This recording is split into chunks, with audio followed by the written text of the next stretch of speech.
Hello guys, welcome back to another video. So in this video we will see what is chromatography and how to perform it.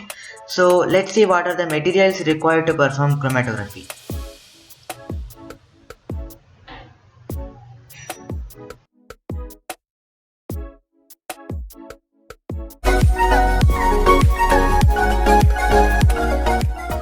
Okay, so firstly you need to take water and pour it into a glass container.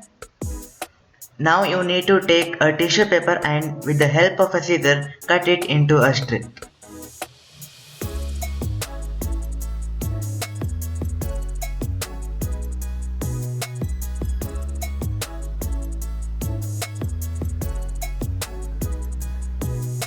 So now you need to take a marker or a sketch pen and draw a line on the strip of tissue paper.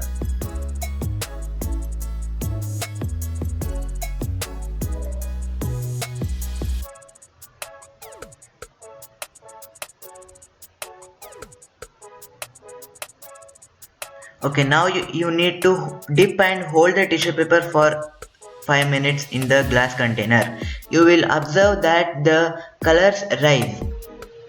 Make sure that the line is above the level of water. The process of separating different dissolved constituents of a mixture by their absorption on an appropriate material is called chromatography. Now after 8 to 10 minutes you need to take the tissue paper out of the glass container and keep it for drying in room temperature for 20 to 25 minutes.